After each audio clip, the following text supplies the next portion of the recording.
Today we're going to be talking about the top 5 most common policy misconfigurations that we see. So these can be things in Entra, they could be in Defender for Office, they could be in Intune, all different common policy misconfigurations or misunderstandings on how things need to be set up. So hopefully this will be a useful guide and please enjoy.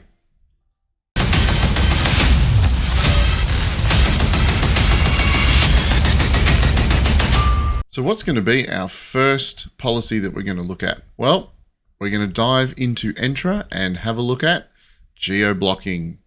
Geo Blocking is quite a well-known policy set and it's still widely used by MSPs out there. But what we're going to do is have a look at how some of the ways it can be misconfigured and hopefully we can avoid having that happen. All right. So what we need to do first is create some named locations. So I'm going to create a country's location. So I'm going to create Australia and I'll leave it at that. So I'm just going to name this location Australia.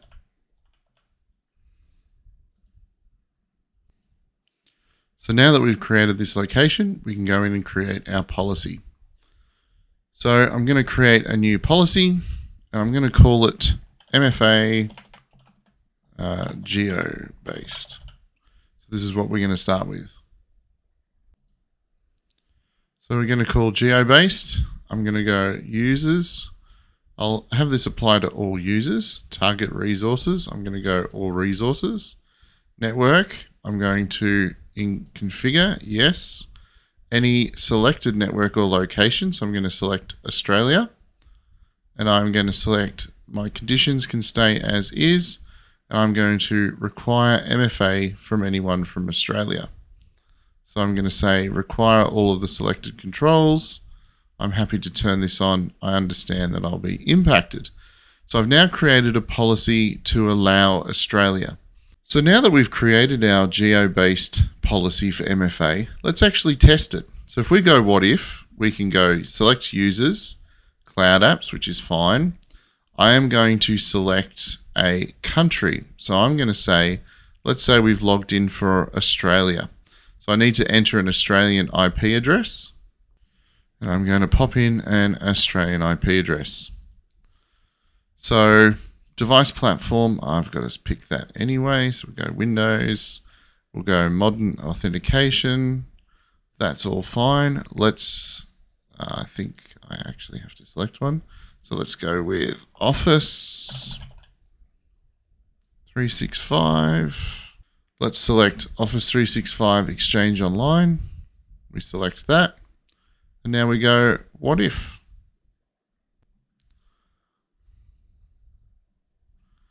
So if we can see here that MFA geo-based will apply because we've put in an Australian IP address. So MFA will be required and this policy will apply. Now, what happens if we put in an IP address from a country that is not Australia? So I'm now going to pick another country and I'm picked Angola. So I've got an Angolan IP address here. So the same aspects apply. Let's go what if. We can see that our geo-based policy is not applying. So what happens if we had no other conditional access policies? This means that no policy would apply, no MFA would apply. So this is where you need to have the inverse block policy created as well. So let's now go and create that. So what we're going to do is create a named location again. We're going to go countries and we're going to name this blocked countries. And I'm going to include unknown countries and regions and I'm going to select all except for Australia, which is the one that we previously allowed. So I'm blocking every country now except these ones. So now when you create a new policy, I am going to call this blocked countries. I'm going to have this apply to all users. I'm going to have all resources targeted again. And for network, I'm going to configure to include our blocked countries list. And in grant, I'm actually going to say block access. So I realize that I'm going to be impacted by this, but I'm happy for that. I'm going to leave it on. and I hit create. That rule's now being created. So what we can now do is do that same what if. So if we come in here, we select myself, select cloud apps. I'm going to select the same Exchange Online.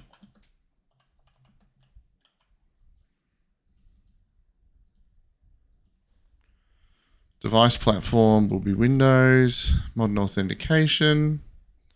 I'm going to put my Angolan IP address in there again. And I'm going to select Angola. What if? And you can see that my blocked countries is blocked access on. So this conditional access will not allow, policy will not allow me in. So we can see now that this geo blocking policy is functioning correctly. So when I'm logging in from Australia, I'm allowed, but when I'm logging in from a country that's not Australia, I'm blocked. So that's how you configure a geo blocking policy. It's actually interesting too today, because obviously Microsoft, they still have this functionality, but they're actually moving away a little bit from recommending it as a standalone security measure, because obviously it can be quite easily circumvented by things like a VPN these days. So Microsoft's recommendations now is to use this in conjunction, or use the other method instead of this, is to use device compliance requirements. So using a conditional access policy that requires a compliant device enrolled in Intune and managed as a better way to secure your devices against nefarious actors getting in, because the amount of overhead that's required to manage this, with staff traveling and all of these sort of things, making amendments to these lists, is how mistakes can easily be made by either adding or removing users all the time. So it's actually easier to use the compliant device requirement, because the device follows you. You can set your enrollment number lower, and then just as users change their devices, they just need to add an extra device and get that user enrolled. So that's a better method of actually protecting devices than the old geo-blocking method. But we wanted to cover off that today to highlight how that can be configured and set up the right way without actually causing a hole in your security layer. But compliant devices could be a good one to explore in the future. All right, policy config number 2, macro blocking. If you configure macros within Intune and you're wanting to block them, stop them, enforce the restriction upon them to be compliant with frameworks like Essential 8, SMB 1001, NIST, ISO, etc., it's actually impossible to achieve with Business Premium, because Microsoft doesn't make it available to the Office that's included. So Office in Business Premium is Microsoft 365 Apps for Business. And unfortunately, Microsoft doesn't support any policies being applied to that version of Office. If you do want to have that, you need to have 365 Apps for Enterprise. So you can get that as an add-on to your Business Premium SKU. Unfortunately, it does require that extra payment. So you could move to an E3 or an E5 level license, or you can do the Business Premium plus the add-on. Microsoft, it's been a pretty, how to put it, a open secret for a number of years that Microsoft didn't support this. But there was never any documentation anywhere. Microsoft employees would talk about it, but it wasn't any documentation that actually highlighted it. Thankfully, recently, Microsoft has updated their documentation to include a little disclaimer there that states that this is not supported. So it's actually good that that's available now, but it's one that we just learned from experience as we tried to block it, especially for here, being Australian-based. We had the Essential 8. Macros forms a very important part of that framework. So we would be blocking it and then finding on Intune that it didn't actually work. So it's not so much a policy misconfiguration as it's a bit of a license misconfiguration. So that's one to keep an eye out on as well, because even though we can push the policies, we can create the policy to protect Office in a Business Premium tenant, it won't apply, and that it won't take any effect. Office still by default allows for macros to be blocked, so that's on by default in even apps for business. but the user can easily change it. They can turn it on. They can do whatever they want to do it, and it's not enforced. If you try to do things like reg scripts, reg hacks, scripts, etc., it'll apply for a short time and then it'll just revert. So unfortunately, if you want to be compliant with that particular aspect of a framework, you would need to have either the apps for enterprise add-on or you need an E3 or an E5 license SKU. Policy number 3 is actually not really a policy on its own, but a collection of policies. And we're going to be looking at the Defender for Office 365 suite. Now, when Microsoft, when you first open your tenant and Microsoft has done its job and provisioned that tenant, you're left with a set of default policies. Now, these are configured in a fairly loose configuration, but they are effectively a default policy set. And a lot of people think that you can actually just keep them as they are and they're offering the protection that you need in your environment. But actually they're not. So let's dive in and have a little bit of a look at what's in the default policy set. So here we have our Defender security policy portal. Let's jump in and have a look at anti-phishing. So we can see we've got two different policies here. We've got the default policy and we also have a policy that I've created. So if I click on this particular policy, we can see here that our phishing threshold is 1, standard, user impersonation protection is off, domain protection is off, trusted impersonated sender domains is off, mailbox intelligence is off, and a number of the controls, contact safety tips, etc., etc. All of these are off in a default state. Now, none of these controls, this policy in its current state, would not meet secure score. It wouldn't pass the secure score protection requirements. So if I now look at this policy, which I've built to be part of secure score, we can actually start to see here where things differ. So we can see that our phishing threshold is more aggressive. We can see that domain impersonation is on, user impersonation is on. These are trusted impersonated senders and domain is off because I don't have anyone that I want to trust.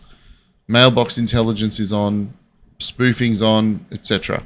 We can see that the controls are more on as well. We've got certain tips and tricks on. We've got default full access, reject the message instead of quarantining. So we can actually modify and create a new policy. Now, why couldn't you just modify the default policy? And yes, you could, but using the default is it's never really the best thing to do. You're much better off to actually create your own policy and modify it so that you can protect your devices, or in this case, your mailboxes, in a much better way. Our fourth policy set is compliance policies. So again, a bit of a group of policies, but they fall into a couple of different areas. So they're not only just compliance for devices, you can also use them for compliance for Intune, which we mentioned earlier in our Geo Blocking one. But a lot of people don't know how much you can or what you should configure in a compliance policy. So let's dive in and have a look. So here we have our Intune portal. We're going to create a compliance policy. So we're going to create one for Windows 10 and later. We're going to use a Windows 10/11 compliance policy. We're going to create that. We're going to call it Windows 11 compliance because obviously Windows 10 is end of life. So there's a number of different options. As you can see here, if we open these up, there's lots you can choose from to create a compliance policy. Now, some people just do it as simple as a minimum OS version. You might do 10.0.26.200, and that's for Windows 11 25H2. And that might be all that you set as a compliance requirement. But really, you should be doing more than this because we want to have the best chance of making sure that our devices are compliant. So requiring secure boot is a minimum. We want to have BitLocker. That should also be a minimum requirement. We want to make sure that these sort of things are protected. What other things do we want to make sure? Defender. If you're using Defender antivirus, then you should absolutely require it. Do we require a minimum version? Not necessarily. Requiring that it's up to date and real-time protection is turned on. These are all important things if you're using Defender antivirus. If you're using a third party, then you probably wouldn't turn this sort of requirement on. Obviously, we're not using anything for Linux, but you can even set a minimum standard. So we would require the device to be either at or under this machine risk score. So we would say medium. Now, this is actually quite a comprehensive policy set. Passwords, probably not so important. Configuration manager compliance. This is not an on-premise machine. So I think this is a pretty good overall control of what we want to have in place. We've got BitLocker, secure boot, Windows 11 25H2, so the latest build, not necessarily the latest update, but the latest base build. We've then got a Defender anti-malware requirements, as we can see here, and a medium score. We then hit next. Actions for non-compliance. We can send an email to the user. So we can, you need to have a template set up. I don't have any set up in this tenant, but you can set up a action for a non-compliance to send an email. Scope tags if you want to. Assignments, you would say probably most likely all devices. Hit next, you hit create. This compliance policy will now be used to filter on devices and mark devices that are not compliant with these set of controls non-compliant. But how do we use this? So how does this work? If we just create this policy in and of itself, what is it doing? It might send a notification. Other than that, the policy doesn't really do much until you tie it in with conditional access.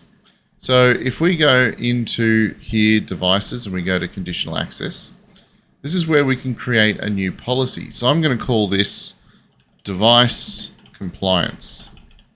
So what do we want this to apply to? All users, resources. We would want this again to target all resources. Not too worried about the network at this state, but conditions, we want to have a condition set. Device platforms, we want to include and configure. We want to select Windows, because this is only going to apply to Windows devices. We hit done.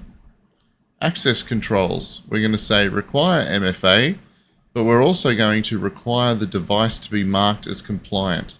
If the device is not marked as compliant in the compliance policy that we have, then this user will never be able to log into this tenant.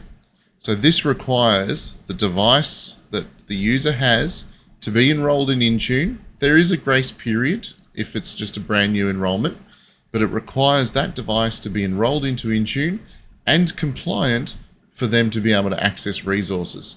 This means that if we create this policy, then users will not be able to use any device to log in. They can't use their personal desktop. They wouldn't even be able to use their personal phone.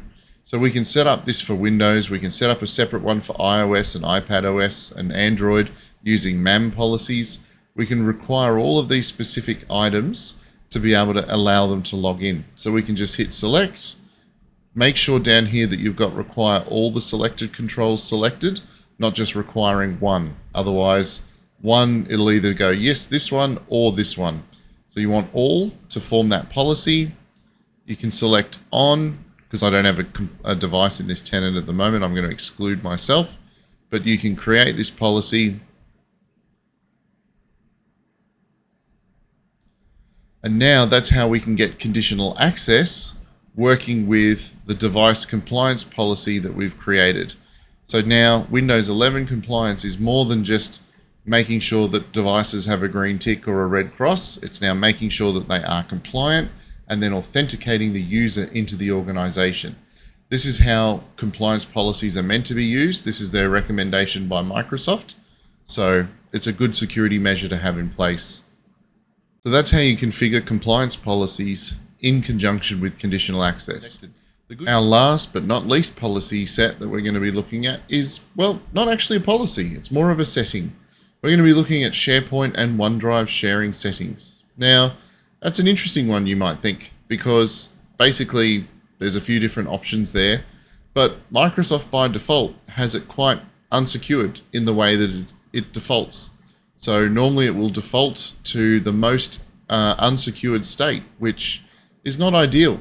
So as an MSP or as the manager of the site that you're managing, you actually want to make sure that you bring that security setting into what is known as the best practice. So we're going to now dive in and have a look at these settings. All right, so let's have a look at this setting. So what we're going to do is open policies. We're going to go to sharing. Now we can see that we have two different options, one for SharePoint, one for OneDrive. And what we can actually see here is that it is a slider. So the most permissive action is for anyone. So anyone who uses these files, or anyone who creates a file, wants to share it, they can just share a link, and it means that anybody can access it, which is probably not the best, but that is the default function within SharePoint. The next one is for new and existing guests. So guests must sign in or provide a verification code. Existing guests, so these are existing guests within your organization that are B2B invited. And then the least permissive is only people in your organization. So basically what you would normally set as your default is your new and existing guests. So guests must sign in or provide a verification code, or you could even have it as guests already in your organization's directory. So you also want to set some of the more external sharing settings as well. So you may want to only allow users in specific security groups. Again, probably not a good default action. When you're setting this up, you want to think like the default action. So we might say that guest access will expire after 60 days. That's probably a fairly safe one. The other one is files and folder links. Do you want to specify only people in your organization, or you can say specific people? So you can specify who gets to what the default is when that sharing option is selected. I'd go with the specific people function, because if you are wanting to share externally, it's just handy to enter that email address there and choose the permission that's selected by default. I would choose view by default. That way we're always going with least permission first by default. Then by accident, if someone changes it or sends it to the wrong person, they won't have edit access, they would only have view. So it just protects the organization in a way. We can then hit save on this, and that permission is now set. The important thing to remember about this is the tenant-wide setting. So this setting applies to the whole tenant, both for SharePoint and OneDrive.